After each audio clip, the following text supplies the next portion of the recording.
예수님께서 십자가를 지시기 위해서 이제 예루살렘으로 가시던 길에 어떤 마을에 들어가셨습니다. 이때 예수님을 애타게 기다렸던 10명의 나병 환자를 거기서 만나게 됩니다.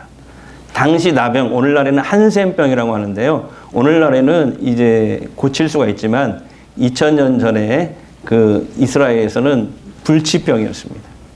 그래서 이 당시 나병은 이렇게 얼굴이 일그러지는 병이잖아요. 그래서 하나님께 저주를 받았다라고 생각했어요. 그래서 마을에서 함께 살 수가 없었고 이렇게 따로 격리돼서 동굴 같은 데서 그들끼리 함께 모여서 살아야 했습니다. 그리고 사람들 곁에 가까이 다가올 수도 없었습니다. 돌에 맞아서 죽을 수 있었기 때문에 그래요. 그래서 10명의 나병 환자들은 예수님을 보고도 다가가지 못하고 크게 소리만 지릅니다. 예수 선생님, 우리를 불쌍히 여겨주십시오. 우리를 불쌍히 여겨주십시오. 근데 그때 예수님도 그들에게 다가가지 않고 그냥 말씀만 하십니다. 제사장에게 가서 너희 몸을 보여라. 당시 제사장은 나병을 판정하는 일까지 했거든요. 그러나 이 10명의 나병 환자들이 이제 예루살렘, 제사장들이 예루살렘에 있잖아요. 예루살렘까지 가기 위해서는 모험을 해야 됩니다. 왜냐하면 아직 몸이 완치되지 않았잖아요. 그냥 예수님이 말씀만 하셨잖아요. 몸이 낫지 않은 상황에서 함부로 길을 나서게 되면은 사람들에게 돌을 맞아서 죽을 수 있었기 때문에 그렇습니다. 그들은 아직 낫지 않았지만 그러나 예수님의 말씀을 믿고 갑니다. 근데 그때 정말 놀라운 일이 일어납니다. 가다가 병이 나아요. 자, 14절 한번 보겠습니다. 시작. 가다가 깨끗함을 받은지라. 가다가 낳고 간 게 아니에요.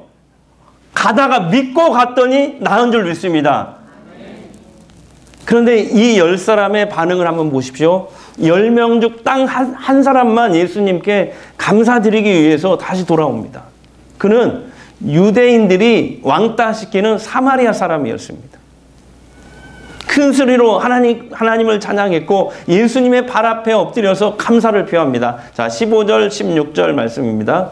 그 중에 한 사람이 자기가 낳은 것을 보고 큰 소리로 하나님께 영광을 돌리며 돌아와 예수의 발 앞에 엎드려 감사하니 그는 사마리아 사람이라.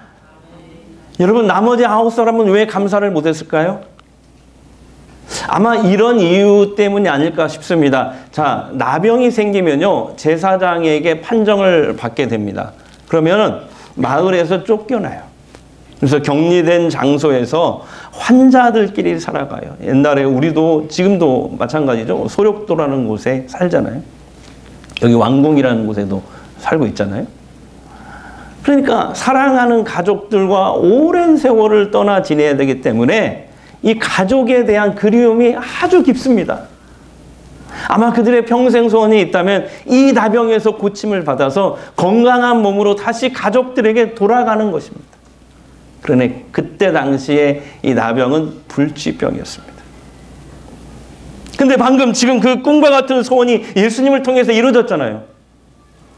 그래서 이들은 빨리 예루살렘에 가서 제사장에게 고쳐진 자기 몸을 보인 후에 건강 확인증을 받아서 다시 가족들을 다시 만나려고 거기에만 온 신경이 집중되었을 겁니다. 실상 병을 고쳐주신 분은 예수님이신데 그 병을 고쳐준 예수님에게까지 신경 쓸 여유가 없는 것입니다. 물론 충분히 이해는 갑니다. 이해는 가요. 그러나 여러분, 나름대로 합당한 이유가 있고 핑계거리가 있다 하더라도 그것이 하나님이 기뻐하지 않는 일이라면, 더욱이 우리 주님이 섭섭해 하시는 일이라면 문제는 심각해지는 것이죠. 자, 본문 17절, 18절을 읽겠습니다. 시작. 예수께서 대답하여 이르시되 10사람이 다 깨끗함을 받지 아니하였느냐? 그 9은 어디 있느냐? 이 이방인 외에는 하나님께 영광을 돌리러 돌아온 자가 없느냐 하시고. 다 같이요. 그 9은 어디 있느냐?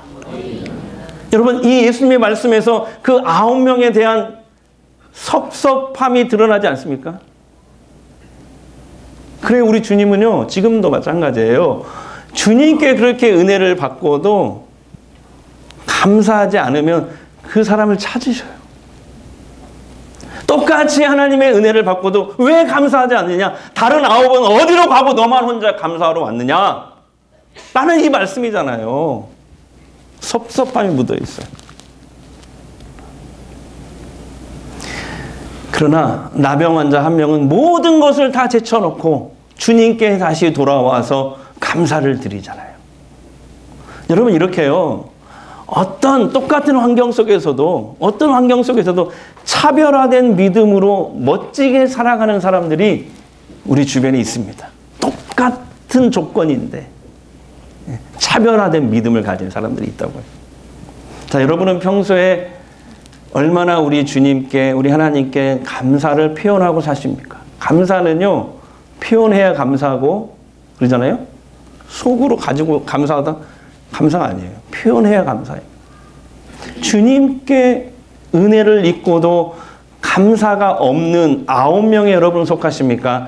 아니면 감사를 주님께 바친 이 한 명에 속하십니까? 저는 오늘 우리들이 이 맥주 감사 주일을 맞이해서 나의 감사를 돌아봐야 된다고 생각합니다. 사실 저와 여러분은 예수님의 십자가 대속으로, 그 하나님의 은혜로 나병보다 더 지독한 우리의 죄악과 허물에서 용서를 받은 사람들이잖아요. 다른 거 아무리 감사할 조건이 없다 하더라도 우리가 구원받았다는 것 이 하나만으로 우리는 충분히 감사할 수 있는 겁니다.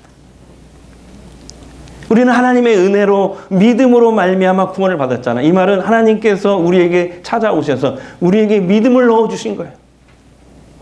아무나 예수 못 믿습니다. 믿고 싶어도 안 믿습니다. 믿으라고 해도.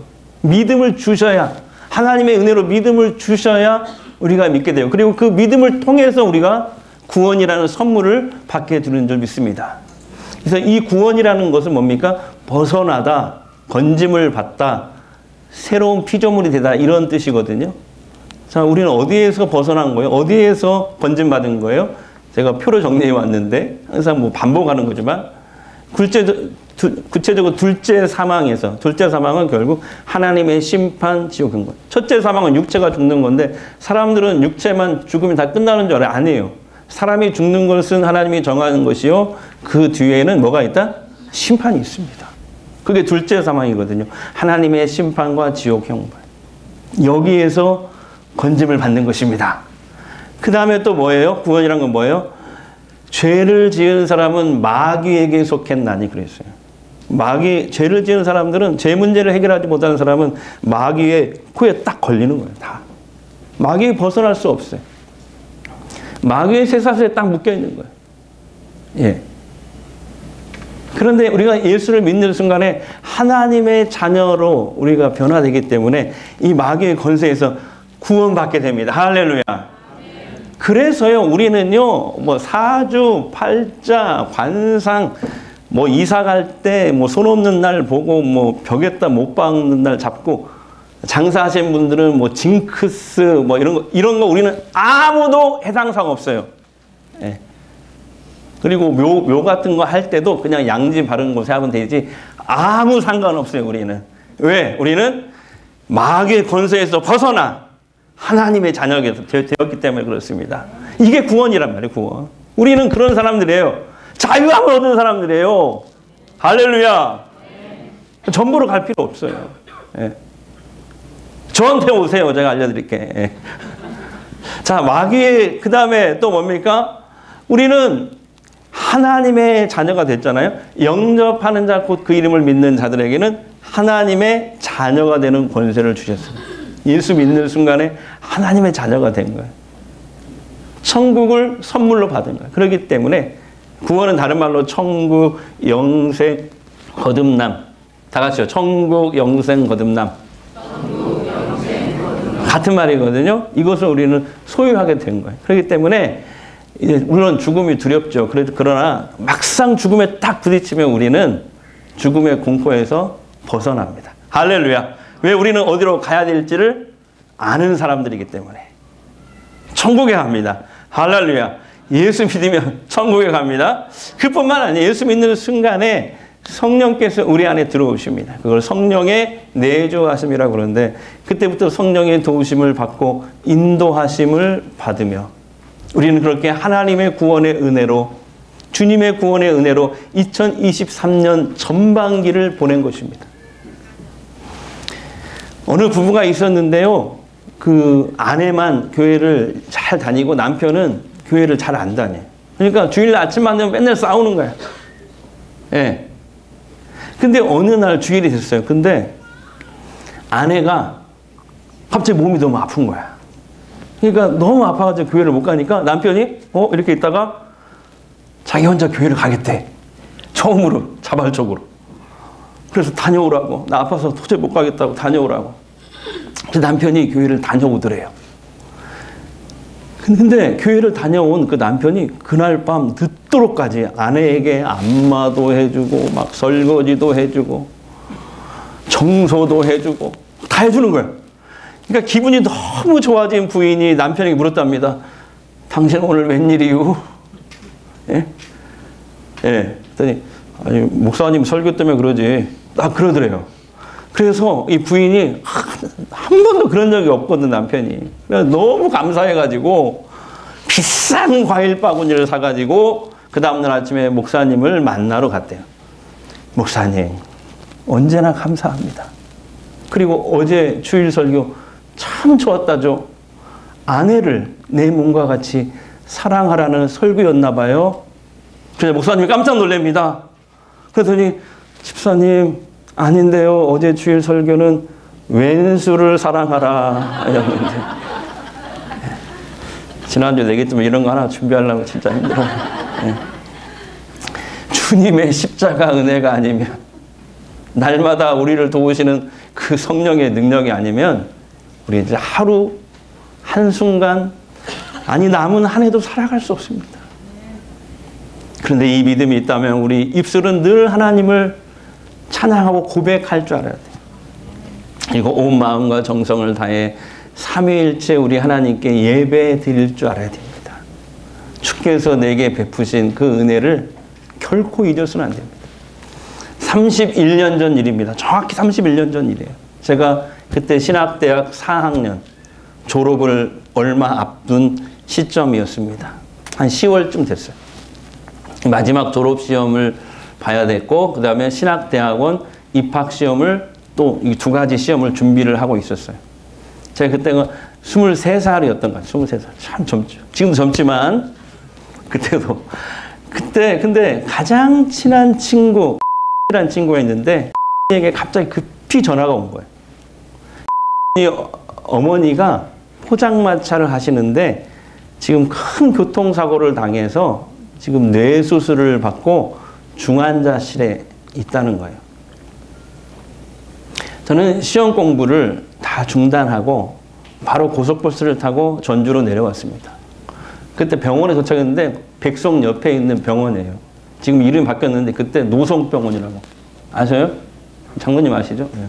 아까 1부 때 제가 권사님한테 물어봤더니 권사님 모른다고 하던데. 제가 9시에 고속버스를 탔는데 딱 병원에 도착하니까 새벽 1시쯤 됐더라고요. 그때는 3시간 20분 걸렸어요. 예, 예. 어릴 때 아버지를 일찍 여겼어요. 6학년 때, 초등학교 6학년 때. 제가 초등학교 6학년 때 같은 반이었거든요. 저 평화초등학교 나왔어요. 네, 평화초등학교. 그래서, 근데 그때 아버지를 일찍 여의었어요. 그리고 홀로 된 이 어머니를 모시고 가난했지만 아주 착실하게 살았던 효자였어요. 그러다가 이제 중학교를 같이 배정을 받았네. 해서원중학교. 또 같은 반에 배정을 받았네. 그래서 제가 전도를 했어요. 그래서 그때부터 아주 신실하게 이 친구가 신앙생활을 잘했어요. 네. 학교 끝나면 교회 와서 항상 기도하고 가고. 그때 중학생이었는데 그랬다고. 다음날 이제 제가 도착한 다음날 의사 선생님께서 이렇게 부르더라고요. 그러니 아무래도 어머니 장례를 준비해야 될 것 같다.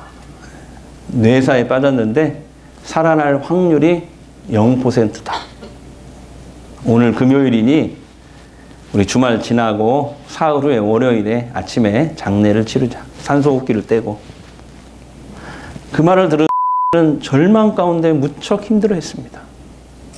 제가 그때 할 수 있었던 일이라곤 그저 병원에 기도실이 작게 있더라고요. 거기 가서 하나님께 부르짖으며 기도하는 것밖에 없었습니다. 아니, 기도가 아니었습니다. 그때는 제가 철인데 철도 없어서 그랬나, 나이가 어려서 그랬는가, 막 하나님께 대들었어요. 하나님, 너무하신 거 아닙니까? 하필이면 신앙생활 잘하고 효자에게 이런 아픔을 주십니까? 꼭 그 어머니를 데려가셔야만 합니까? 하나님, 어머니 살려주시지 않으면 저 한신대 졸업하지 않겠습니다. 그리고 신학대학원 들어가지 않겠습니다. 목사 되지 않겠습니다. 제가 그렇게 막 항면하면서 지금 생각하면 가슴 떨려요.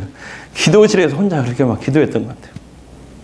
또한 그날 철없고 당돌한 기도를 마무리 지었던 것 같아요. 이렇게 했어요. 하나님, 3일 후에 장례 치르지 않게 하나님이 살아계시다는 증거를 저에게 좀 보여주십시오.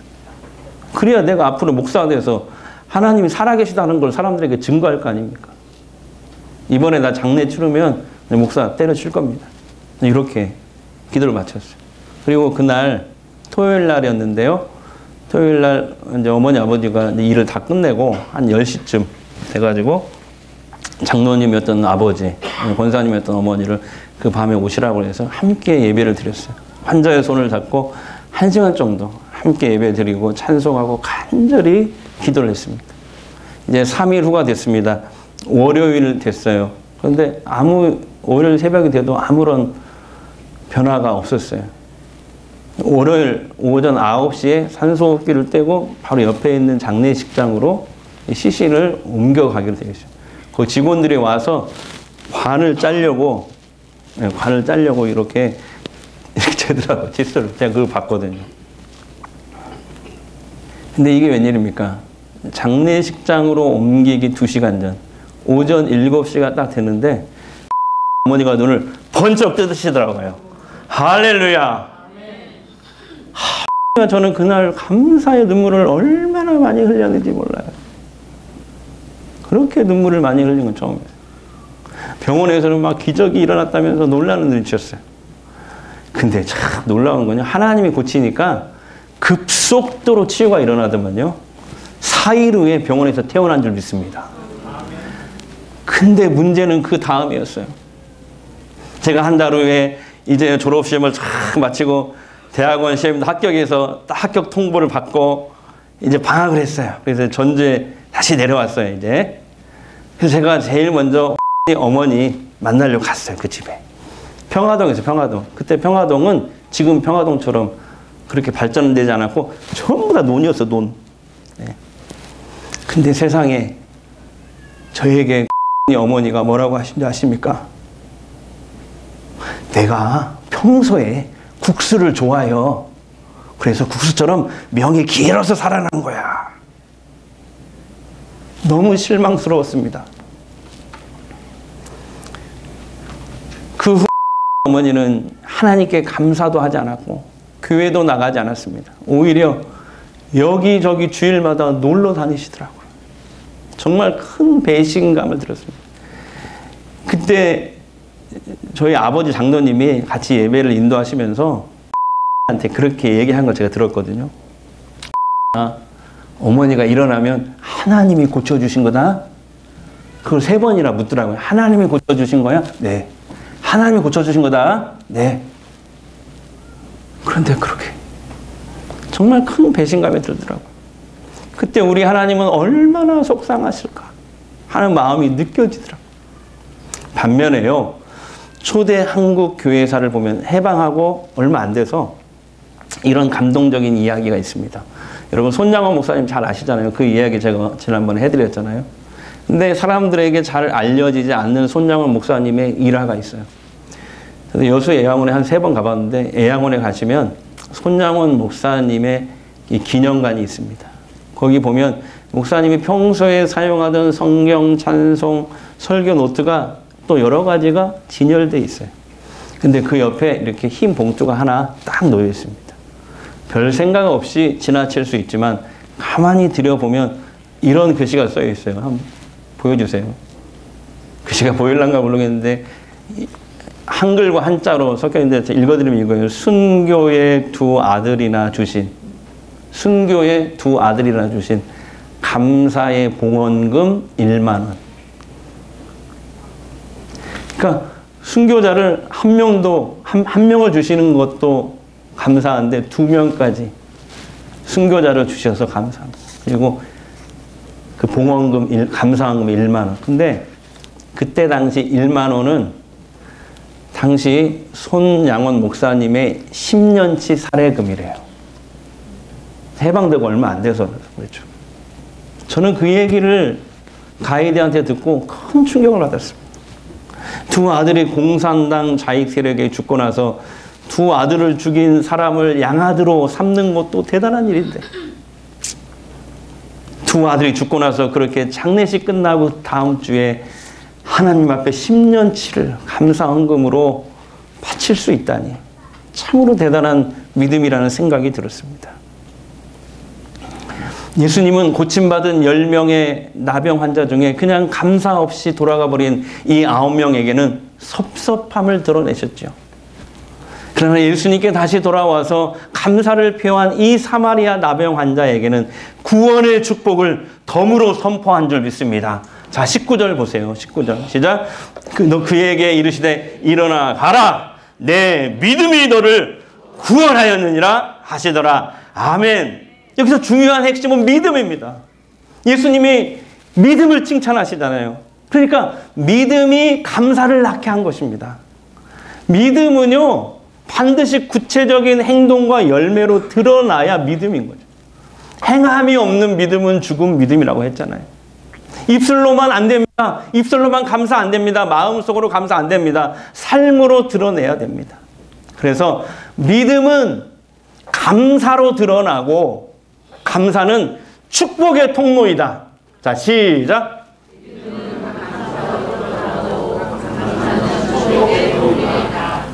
제대로 한 거 맞아요? 믿음은 감사로 드러나고 감사는 축복의 통로이다.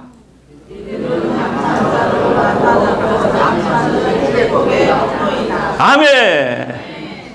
지금 우리 매우 경제적으로 어려운 위기 속에 살고 있습니다. 근데 하나님께서 이럴 때요, 우리의 신앙을 시험하세요.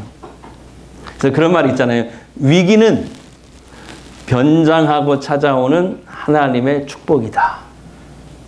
여러분, 이 힘겨운 시대 속에서, 물질적으로 힘겨운 이런 시대 속에서 우리 신앙이 감사로 드러나고 그 감사로 인해서 하나님이 예비하신 그 복을 다 받아 누리시길 주의 이름으로 축복합니다. 그래서 오늘 맥주 감사 주일인데요. 성경에서 맥주절은요, 하나님의 명령이었어요. 그래서 이스라엘 백성들이 광야 40년 생활을 마치고 하나님의 은혜로 가나안 땅을 정복했잖아요. 가나안 땅에 들어갔잖아요. 그래서 가나안 땅에서 이제 농사를 처음으로 짓기 시작하는데 그때 나온 첫 열매를 하나님께 감사하며 드렸던 감사절이 맥주절입니다. 하나님의 명령에서 맥주절을 지켜라. 너의 첫 열매로 하나님께 감사의 제사를 드려라. 이게 하나님의 명령이었거든요. 그래서 우리는 이 맥주절의 정신으로 맥주 감사 주일을 7월 첫 주에 항상 매년 지키는데요. 그것은 첫 열매를 드리는 그 정신으로 전반기 1월부터 6월까지 하나님이 나에게 베푸신 은혜와 그 사랑을 감사하여 마음과 뜻과 정성을 다해서 예배 드리는 날입니다. 네. 그 정신으로 첫 열매를 드리는 심정. 성도 여러분, 전반기 동안 우리 1월부터 6월까지 주께서 내게 베푸신 은혜, 내 자녀들에게 베푸신 은혜, 내 가정에 베푸신 그 은혜 잊지 맙시다. 그래서 믿음은 감사로 드러나고 감사는 축복의 통로이다. 그래서 저와 여러분의 믿음이 감사로 활짝 꽃피어서 하나님의 축복을 다 받아 누리시길 주의 이름으로 축원합니다. 우리 이 찬양 한번 불러볼까요? 시작됐네. 우리 주님의 능력이 나의 삶을 다스리고 새롭게 하네. 자유하네. 자유하네. 죄와 사망으로부터 나의 삶은 변하구나. 충만하네. 은혜로다. 아멘. 은혜로다. 주의 은혜 한량없는 주의 은혜. 주의 은혜 은혜로다. 은혜로다. 주의 은혜 변함없는 신실하신 우리 두 손 들고 찬양합니다. 은혜로다. 은혜로다. 주의 은혜 한량없는 주의 은혜. 아멘. 한량없는 주의 은혜. 주의 은혜 변함없는 신실하신 한 번 더요. 은혜로다. 아멘. 은혜로다. 주의 은혜. 아멘. 한량없는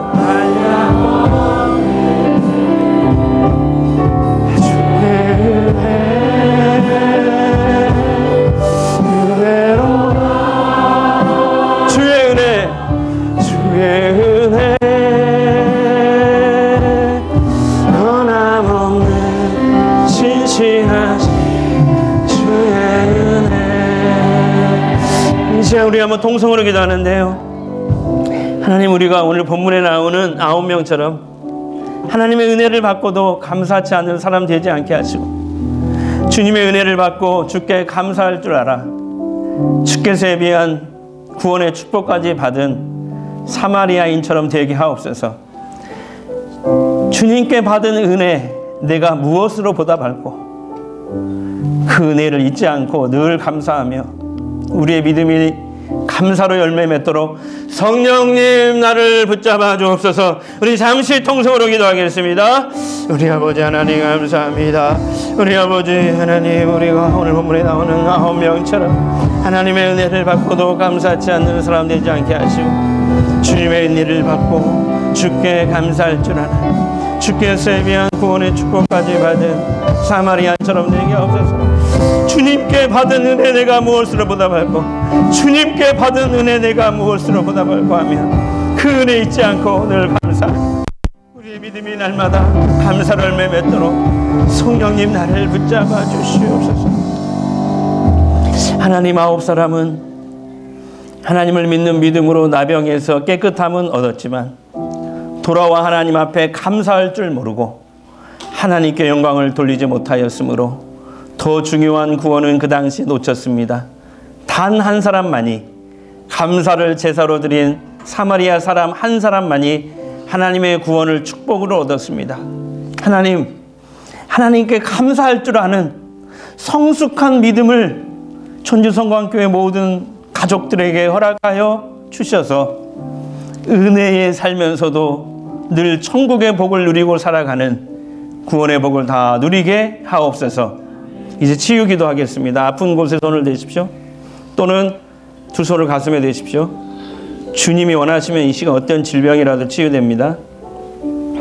이 시간 예수 그리스도의 이름으로 선포합니다. 예수의 이름으로 명하노니 우리를 묶고 있는 모든 두려움이 떠나갈지어다. 절망은 떠나갈지어다. 질병은 떠나갈지어다. 자꾸 우리를 우울하게 만들고 낙심케 하는 모든 어둠의 영은 예수의 이름으로 저주받고 떠나갈지어다.